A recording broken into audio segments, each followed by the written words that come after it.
15 सितंबर 2023 को बलिया और मऊ और आजमगढ़ के बॉर्डर पर मैंने संदेश सारे हिंदुस्तान को प्रसारित कर दिया। अगर आप सच्चे भारतीय हो तो भारतीय वेशभूषा में आ जाओ, अपनी पहचान बना लो, नहीं तो वो तबाही के दिन तुम्हें भी देखने को मिलेगी। इसलिए आप भारतीय वेशभूषा में, अपने भारतीय खान पान में, अपने हिंदुस्तान की हिंदी संस्कृत भाषा में आ जाओ तो तुम्हारा बचाव हो जाएगा, अन्यथा तुम्हारे पास बचाने का कोई साधन नहीं। ये तुम्हारा खान पान भारत का बिल्कुल शुद्ध खान, क्योंकि यहाँ कुदरत भी नियम संयम में रहती। 4 महीने गर्मी, बरसात, जाड़ा। जहाँ कुदरत संयम में हो वहाँ कुदरत की गोद में पलने वाले जीव अगर संयम में नहीं रहेंगे तो विनाश हो जाए, तो जीवन से हाथ धो बैठे। ये बात आपको समझनी चाहिए। इस मैंने कहा तुम भारतीय हो, अपनी पहचान, अपनी यानी पोशाक जो तुम्हारा पहनावा है, ये भारतीय सभ्यता का कुर्ता, धोती, कमीज, पैजामा और टोपी और पगड़ी और लंगोटी, ये तुम्हारी पहचान है। अपनी पहचान में आ जाओ तो तुम भारतीय कहलाओगे। कुदरत की तरफ से तुम्हें माफी मिल जाएगी। और भारतीय खान पान, सीजनल अनाज, सीजनल दालें, सीजनल सब्जियां, फल फूल, मेवे, दूध, मक्खन, मलाई, घी, ये है भारतीय खान पान। अगर आप इसको करते रहते तो तुम्हारे परिवार और तुम्हारे शरीर, बच्चों में कोई बीमारी नहीं है, किसी तरह की कोई। आपने विदेशों का खान पान अपनाया, अरे वो तो ठंड प्रदेश, वहाँ ठंडी पड़ती है, इसलिए मुर्गा मीट और दारू ये तो उनका भोजन। लेकिन तुम्हारे यहाँ प्रकृति और कुदरत संयम में है, तुम्हारा गर्म देश है, और ये गर्म पदार्थों का सेवन करोगे तो तुम्हारा मन विकृत हो जाएगा, तुम्हारी इंद्री खराब हो जाएगी, फिर मतलब भोग के सिवा तुम्हें कुछ दिखाई नहीं देगा। इस बात को समझ लीजिए। मैं अभी इशारे में कह रहा हूं, अगर आप बचना चाहते हो तो राजा और रैयत, मैं सबसे प्रार्थना करता हूं कि आप शाकाहारी हो जाए। शाकाहारी बनने का संदेश आप भारत में प्रसारित कर दीजिए तो भारतीय संस्कृति तुम्हारी फिर से नई और अच्छी हो जाएगी। नहीं तो आगे का वक्त बहुत खराब, उससे बचाना राजा और रैयत किसी को मुश्किल, ये मुश्किल हो जाएगा। और अपना खान पान, अपनी वेशभूषा, ये वेशभूषा तुम्हारी पहचान है। हर देश की वेशभूषा अलग है तो भारत की भी अलग। और तुमने विदेशियों की नकल की, ये पैंट पतलून ये विदेशी है, तुम्हारा नहीं है। इसीलिए इसको पहनने से कितने तरह की बीमारी, खाज और खुजली और दाद, ये चर्म रोग इसी के कारण हो रहे। ये मोटा कपड़ा पहनने के कारण न शुद्ध हवा न प्रकाश, आपको ये कुछ नहीं मिलता है। इसलिए मैंने इस पर शोध किया और कहा बीमारी का 2 ही कारण है, ये पहनावा और वो खान पान। दोनों आप शुद्ध कर लो, अपनी वेशभूषा में, अपने भारतीय खान पान में आ जाओ, आप सच्चे भारतीय कहलाओगे। फिर तुम्हारे यहाँ कोई बीमारी नहीं, किसी तरह मन में कोई विकृत भाव नहीं, तुम्हारा मन सादगी में आ जाएगा, तुम्हारा मन संयम में आ जाएगा, क्योंकि ये रंग का बड़ा असर पड़ता है। ये रंगीन कपड़े जो आप पहनते हो, हर रंग का प्रभाव अलग है। ये सूरज में 7 रंग, जब 7 रंग एक साथ मिल जाते तो प्रकाश हो, वो प्रकाश जीवों के लिए लाभकारी हो। ये रंगों की तो महिमा है, तो 7 रंग मिलकर उस प्रकाश को जन्म दे रहे हैं। वही प्रकाश तुम्हारे शरीर में, तुम्हारी फसलों में, पेड़ों में जब लगता है तो पेड़ फसल हरे भरे हो जाते और आप भी निरोग हो जाते। तुमने अपने शरीर को विदेशी मोटे गंदे कपड़ों में ढक दिया, ना हवा ना प्रकाश, तो तरह तरह की बीमारियां आ गई। तो मैंने संत मत के प्रेमियों से अभी कहा कि आप पूरे भारतीय वेशभूषा में धीरे धीरे सब इसको अपना लेंगे। गांधी महात्मा ने बहुत प्रयास प्रयत्न किया, मुश्किल से 5000 लोगों को खद्दर पहना पाया। ये सूती मोटा कपड़ा मुश्किल से, और बाबा जी ने अपनी एक दिन की आवाज पर 1 करोड़ को हिंदुस्तान में टाट बोरा पहना दिया। ऐसी फैशन परिस्थिति दुनिया में, जो व्यक्ति फैशन के नीचे जीना पसंद नहीं कर रहा, उसी देश के अंदर वैसी फैशन परिस्थिति दुनिया में बाबा जी ने अपनी एक दिन की आवाज पर 1 करोड़ को टाट बोरा पहना दिया। ये काम कोई हिंदुस्तान में कर सकता? कोई राजा प्रजा अरे ये काम करा सकती है? सोचना चाहिए, जो अपनी एक आवाज पर 1 करोड़ को टाट बोरा पहना सकता, वो इनसे क्या नहीं करा सकता। लेकिन वो कैसा कोई अनैतिक काम देश के लिए कभी नहीं करते, समाज के लिए कभी नहीं करते। वो समाज देश के उत्थान उन्नति प्रगति के लिए आए हैं, वो अपना वही काम करते, लेकिन वो सब करा सकते, लेकिन करते इतना जनमत किसी के पास नहीं। 45 करोड़ का जनमत हिंदुस्तान में न किसी राजनीतिक पार्टी के पास, न किसी धर्मनीति संगठन के पास है। आपको इस पर विचार करना चाहिए, लेकिन वो संयम में है। वो देश के बचाने के लिए, वो जीवों का उद्धार कराने के लिए आए। वो मारकाट हिंसा कत्लेआम करने के लिए नहीं आए, क्योंकि वो दयाल शक्ति, दयाल कभी मारकाट नहीं करता। भले वो मुसीबत को बर्दाश्त कर ले, अपमान को भी बर्दाश्त कर लेगा, लेकिन कोई ऐसा अनैतिक कार्य नहीं करेगा। आपको ये सब विचार करना है। अभी तो मैंने कुछ नहीं कहा, केवल इशारा किया। समय आएगा तो ठोक के कहूंगा, तब सारी सच्चाई खोल के रखूंगा। तमाम लोग कागजों के माध्यम से सच्चाई को उखाड़ते हैं, लेकिन उससे कुछ नहीं। मैं उनसे भी कहना चाहता हूं, आप समय का इंतजार करो। इंतजारी परिवर्तन की निशानी है। अगर आप बदलना चाहते हो, परिवर्तन लाना चाहते हो, तो आप इंतजारी करो। हमारी आप सबसे ये प्रार्थना, जितने संगठन देश में परिवर्तन की लाने की बात कर रहे हैं, मैं उनसे प्रार्थना करके कह रहा हूं, आप चुपचाप अपनी जगह बैठ जाओ, समय की इंतजारी करो। समय की इंतजारी भगवान राम ने की, विजय पाए, भगवान कृष्ण ने की, विजय पाए। और बाबा जी ने तो ये कहा है, राम ने 14 वर्ष इंतजारी की, जब देसी प्रदेशी परिवर्तन कर पाए। कृष्ण ने 18 दिन इंतजारी की, लेकिन बच्चा, मैं कलयुग के परिवर्तन को 18 मिनट में बदल दूं। 18 मिनट भी नहीं लगेंगे, मैं ये परिवर्तन करके दिखा दूं। तो मेरी तो प्रार्थना है कि अब कागज से परिवर्तन नहीं होगा, क्योंकि सुनने वाला कोई नहीं। सब भी कहे हैं और सब बेईमान है। कोई आदमी सही बात कहने के लिए इस समय हिंदुस्तान में नहीं। तो आप सही काम किससे करवाओगे? क्या कोई सही बात मानने के लिए तैयार है? अगर सब लोग बाबा जी की बात मान लिए होते, तो बाबा जी को ये गुप्त लीला करने की क्या जरूरत थी?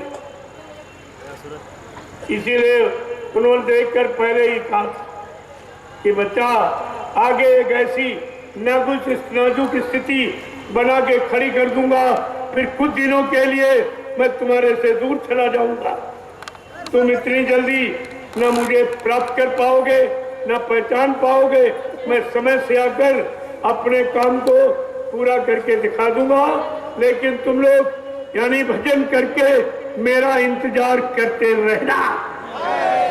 ये तो आदेश तो इंतजारी का है, वो भी भजन करके। तो मेरे पास सभी लोग आते हैं। मैंने भाई कागज से महापुरुषों का काम न कभी हुआ न हो, एक कागजी काम या नहीं।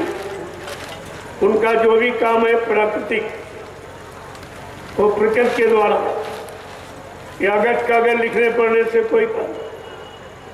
इतना कागज में तुम सत्य बात कह लो, जब सत्य बात कोई मानने सुनने वाला है ही नहीं तो उसको तुम्हारे कागज से क्या हो।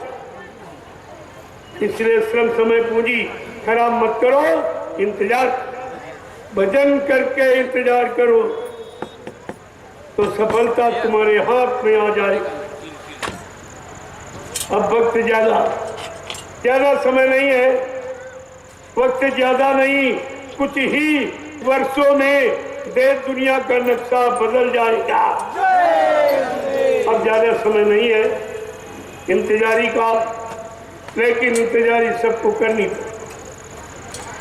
इंतजारी ही विजय पाने की भूमिका, और आपको भी इंतजारी करनी। मैं तो इंतजारी कर ही रहा हूँ। मेरे पास जो भी आता है मैं तो कहा भाई जो मैं कर रहा हूँ वो भी करो। क्या जनशक्ति इकट्ठा, कलयुगे संघे शक्ति, कलयुग में संघ संगठन ही शक्ति। जिसके पास संगठन उसके पास शक्ति, जिसके पास शक्ति है उसकी विजय होती। तो सभी लोग आते हैं, इसलिए मैं आज इस मन से प्रसारित कर रहा हूं कि आप लोग अपनी जनशक्ति इकट्ठा, अपना गुरु परिवार इकट्ठा करो। किसी के पास हाथ जोड़ने की तुमको जरूरत नहीं है। तुम्हारा इतना बड़ा गुरु परिवार है, इतना किसी के पास नहीं। सारा गुरु परिवार इकट्ठा हो जाए तो विजय ढूंढनी नहीं, विजय तुम्हारे पीछे चलेगी। लेकिन बात तुम्हारी समझ में नहीं आ रही। मैं 10 वर्षों से अपना गुरु परिवार इकट्ठा कर रहा हूँ। पता नहीं लोगों ने क्या क्या लिख के मेरे पास भेजा, आप भी भेजते हैं, मैं सबको रखता रहता हूँ। यही कहता रहे भाई ठीक है, लेकिन ये समय अभी नहीं। जो तुम कर रहे हो ये समय विजय पाने का नहीं है, इससे कुछ नहीं होगा। जहाँ 100 कसाई वहाँ एक की क्या बसाई, क्या एक क्या करेगा। इसलिए प्रेमियों समय का मैं तो संगठन अपना गुरु परिवार इकट्ठा कर रहा हूँ और उसके लिए इंतजाम भी कर रहा हूँ। 3 आश्रमों का निर्माण। अरे हमको तो एक चारपाई की जगह चाहिए, ये 3 आश्रम क्यों बनाए। यही तो आपको विचार करना चाहिए कि हमारा गुरु परिवार 45 करोड़ का, अब भी जगह कम। अगर सारा परिवार इकट्ठा हो जाए तो 3 आश्रमों में नहीं ठहर पाएगा, अभी और जगह था। पहले समझो बात को। मैं सबके लिए कह रहा हूं और तुम विरोध कर रहे हो। ये सत्संगी विरोध कर, यही प्रोग्राम रुकवा रहा, यही तमाम प्रेमियों से सेवा लेकर घूस रिश्वत कर्मचारी अधिकारियों को देता, कहता इनका प्रोग्राम रद्द कर, इनका परमिशन रद्द कर। तो क्या ये माफ किया जाए? अरे दुनिया के लोग तो जानते नहीं। तुम जय गुरुदेव नाम ही बोलते हो और जय गुरुदेव नाम से ही ये संदेश हो रहा। तुम्हें सहयोग करना चाहिए, बल्कि तुम प्रेमियों का सहयोग घूस रिश्वत में खर्च कर रहे हो। क्या तुम्हें माफी मिल जाएगी? नहीं। तुम्हारे जैसा तो अन्यायी कोई नहीं। जय गुरुदेव। अब इनके पास कोई चारा नहीं था। जब मेरे पास लोग नहीं थे तब तो चुपचाप बैठे थे। अब देख रहे हैं सारा जन समुदाय उधर सिमटता चला जा रहा है, उधर भागता चला जा रहा है। तो इनको चिंता हो गई और कुछ तो कर नहीं पा रहे कि उनकी ना तो इस तरह संदेश उनके पास जानकारी नहीं है, बहुत थोड़े दिन के वो सब नामधानी है, उधर कोई जानकारी तो है नहीं कि बाबा जी ने क्या क्या कहा और क्यों कहा, किस काम के लिए कहा, ये तो उन्हें कुछ पता नहीं है। और जो मैं ये कर रहा हूँ ये भी उनके बस के। ये प्रसाद वितरण हिंदुस्तान में प्रसाद कोई नहीं देता। और न कभी किसी ने आपको दिया। कोई बता दे प्रसाद किसी ने दिया? और जो दिया उससे कोई तुम्हारा काम हुआ? अरे प्रसाद बनाया जाता है, प्रसाद खरीदा नहीं जाता, बनाया। इस बात पर आप विचार करें। तो इनको अब ये है कि करोड़ 2 करोड़ रुपए अधिकारियों को दे दो, इनका कार्यक्रम बंद। ये तो सबसे बड़े राक्षस जो आज सत्संग को बंद करा रहे। सत्संग गुरु का है, इसका मतलब ये खुलेआम गुरु के विरोध में। सत्संग का यानी रुकवाना और सत्संग का विरोध करना, ये गुरु का सीधा विरोध। इन्हें कैसे माफी मिलती? ये तो बात आपको सोचनी चाहिए। मैं तो उनके बारे में कुछ नहीं कहता। जब कोई विरोध हमको करना चाहिए कि तुम झूठ कह रहे हो बाबा जी मर गए, और झूठा तुम प्रचार करते हो, और तुम अपने पदों का प्रचार करते हो कि बाबा जी हमको वसीयत कर गए और मतलब यानी उत्तराधिकारी बना गए। ये सब झूठ, बिल्कुल नितांत झूठ। मैं तो नहीं कोई आपत्ति पैदा, सबकी आपत्ति मुझको लगानी चाहिए। ये झूठ कह रहे, महापुरुष को बदनाम कर रहे। महापुरुष को बदनाम करना ये सबसे बड़ा जुर्म है। जब ये परमिशन देते उसमें लिखा है किसी भी संत महात्मा की मूर्ति का अपमान नहीं होगा। अरे मूर्ति का अपमान, ये सीधे बाबा जी का अपमान कर रहे। तो इनको कैसे क्षमा मिल गई? क्या अधिकारी के कर्मचारी इस पर बड़ी दृष्टि नहीं डालना कि तुम लिख के हमको देते हो और खुद उसका पालन नहीं करते हो? ये तो सीधे बाबा जी का अपमान कर रहे, यानी झूठा प्रचार कर रहे अपने स्वार्थ लोभ लालच के लिए और मथुरा का साम्राज्य पा जाने के लिए। ये झूठा प्रचार कर रहे। आज तक कोई प्रमाण नहीं है बाबा जी की मौत का, कोई प्रमाण नहीं दे पाए। लेकिन शासन प्रशासन अधिकारी कोर्ट सब खरीद लिए गए, सब पैसा देके खरीद। अरे हमने कहा ये, लेकिन भगवान को तो नहीं खरीद पाओगे। जब उसका काम होगा तब क्या करोगे? और उसका काम तो होने ही वाला है, उसको कोई न खरीद सकता न मेट सकता।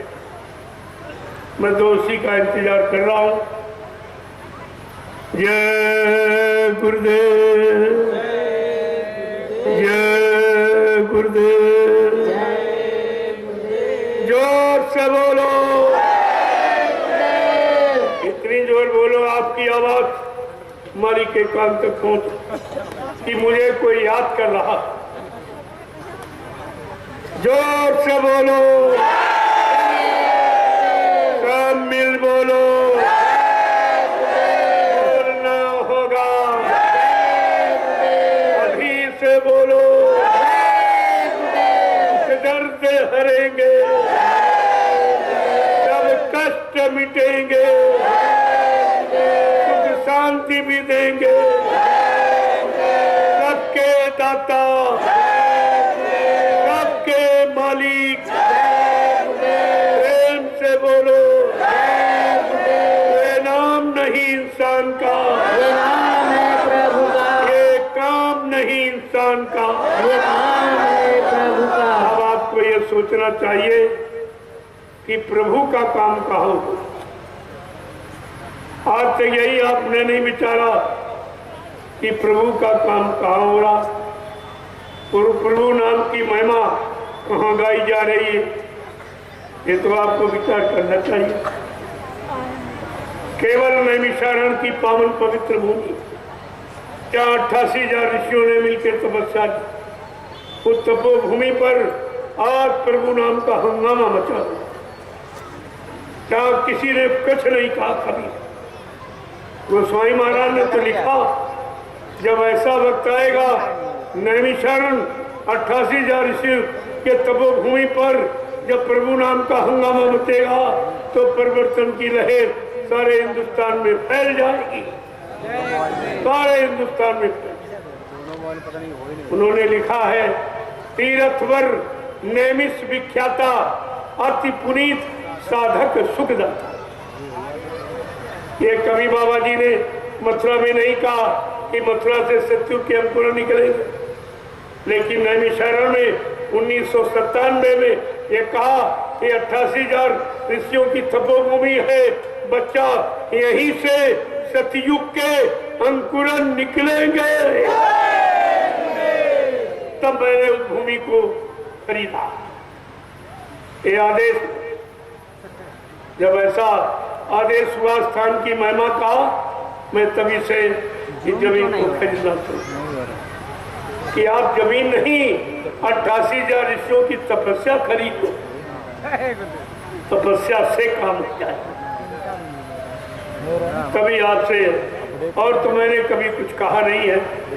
तपोभूमि लेने के लिए तो जरूर कहता हूँ कि सब लोग अपनी गाड़ी कमाई लगा दो, ये तपोभूमि को ले, क्योंकि ये हमारी सुख शांति का सच्चा स्थान है।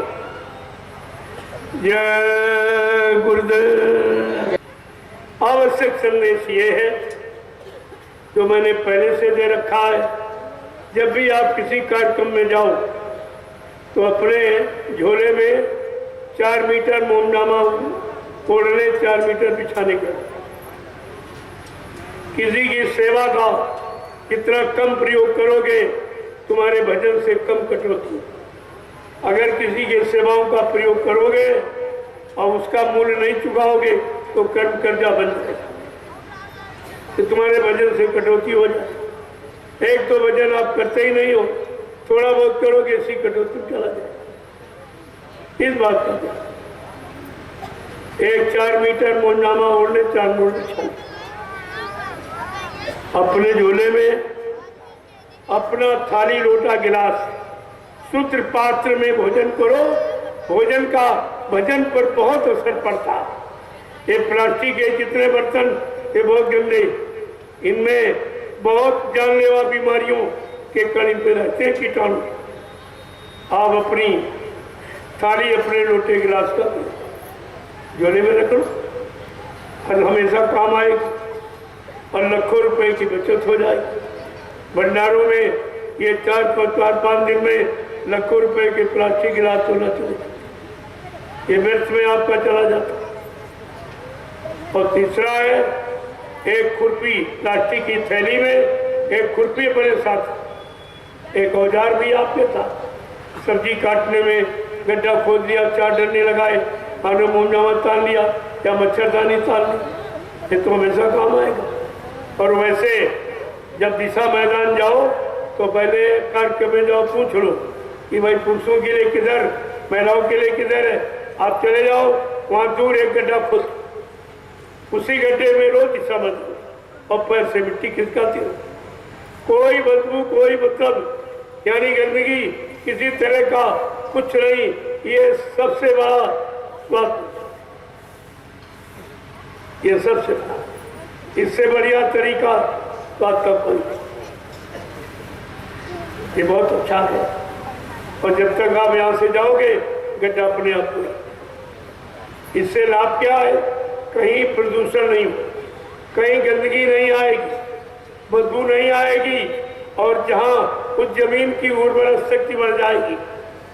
जहाँ पर 4-5 दिन आप दिशा मैदान जाओगे, उस खेत में 3 बरस तक कोई खाद डालने की जरूरत नहीं। ये सब काम ही काम, ये सफाई का सच्चा भी है। एक दिन सारा हिंदुस्तान तुम्हारे सफाई अभियान को याद करेगा, और 1 पैसे का खर्चा सरकार ने तो करोड़ों रुपए इसमें खर्च कर दिए और बीमारी और बढ़ा ली। शरीर में सब गंदगी पैदा कर, घरों में गंदगी।